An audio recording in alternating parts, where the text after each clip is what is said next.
ઉમરગામ તાલુકા ભાજપ સંગઠનના નવા પ્રમુખોની જાહેરાત બાદ તાલુકા પ્રમુખ રહી પાર્ટી માટે કર્તવ્યનિષ્ઠ કામગીરી કરનારા દિલીપ ભંડારીનો સત્કાર કાર્યક્રમ ઘોડીપાડા હોલમાં યોજવામાં આવ્યો હતો।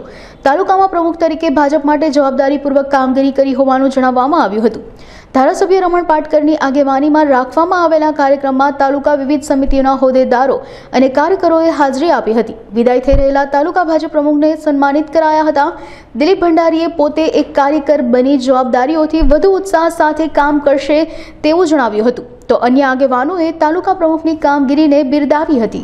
અમારા જિલ્લાના પ્રમુખ શ્રી હેમંતભાઈ કંસારીના નિવૃત્તિથી અમે ધારાસભ્ય પાટકર સાહેબના કામના જે કંઈ કામ હોય તો પાટકર સાહેબ હાથે અમે કામ કર્યા છે અને ઇલેક્શનના ટાઈમે ધારાસભ્યની ઇલેક્શનમાં અમે કમસે કમ 45,000થી 65,000 અને એમપીના ઇલેક્શનમાં 65,000થી 87,000 રેકોર્ડ બ્રેક ઐતિહાસિક નામ ઉમરગામ તાલુકાથી। હવે કાર્યકર્તામાં અમારે જે કંઈ પાર્ટી કામ આપશે એ તન મન ધનથી મેં કામ કરીશ। પૂરી થઈ એટલે કે જિલ્લા પંચાયતનો હોદ્દો ધારણ કર્યો પછી મારે રાજીનામા આપવાનું, પછી દિલીપભાઈને અમારી વરણી કરી। દિલીપભાઈને આગેવાનીમાં પાર્ટીએ ખૂબ સારી પ્રગતિ કરી। લોકસભાની ચૂંટણી હોય કે તાલુકા વિધાનસભાની ચૂંટણી હોય, દરેકમાં કાર્યકર્તાઓ સાથે રાખીને એમણે જે એક સુંદર કામગીરી કરી છે અને ખરેખર અમે આજે બિરદાવીએ છીએ। એટલા માટે જ આજે એમનો સત્કાર સમારંભ અને વિદાય સમારંભ રાખેલો હતો। સૌ પ્રથમ તો ભારતીય જનતા પાર્ટીનો આભાર માનીએ કે દિલીપભાઈ જેવા સજ્જન પુરુષને પ્રમુખની તરીકે એમની વરણી કરી અને જવાબદારી સોંપી અને દિલીપભાઈના ખરેખર 3 વર્ષના કાર્યકાળમાં ખૂબ જ સુંદર કામ રહ્યા છે અને પક્ષને એમણે વફાદારીપૂર્વક અને નિષ્ઠાપૂર્વક આગળ વધારવાનો પ્રયાસ કર્યો છે, જેનું આપણને વિધાનસભામાં પણ રિઝલ્ટ મળ્યું છે અને લોકસભામાં પણ રિઝલ્ટ મળ્યું છે અને ખરેખર સરાહનીય કામ કર્યું છે દિલીપભાઈએ।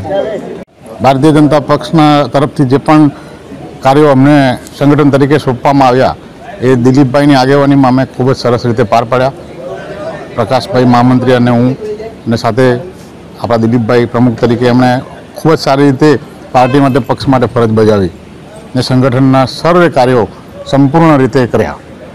પાર્ટીની જવાબદારી જ્યારે પ્રમુખ તરીકેની મળે એટલે કુટુંબના વડા તરીકે એમણે કામ કરવું પડે। એમાં એમની સામાજિક જવાબદારીઓ પણ સાથે હોય, ધંધાકીય જવાબદારીઓ પણ સાથે હોય અને પાર્ટીની આટલી મોટી જવાબદારી પાર્ટી ચલાવવાની અને ઇલેક્શનો જીતવાના અને દરેક કાર્યકરોના નીચે લગીના કામો થાય એના માટેની જવાબદારી હોય, તો એ જવાબદારીમાં દિલીપભાઈએ હસતા હસતા અને મસ્તીમાં સારા દિવસો પૂરા કર્યા અને કાર્યકરો આનંદમાં એમને વિદાય સમારંભમાં આજે બધા હાજર થયા અને દિલીપભાઈના 3 વર્ષ કે 2.5 વર્ષ હસતા હસતા ક્યાં નીકળી ગયા એમાં દિલીપભાઈને ખબર નહીં પડી, કાર્યકરોને ખબર નહીં પડી કે 2.5 વર્ષ કેવી રીતે નીકળી ગયા।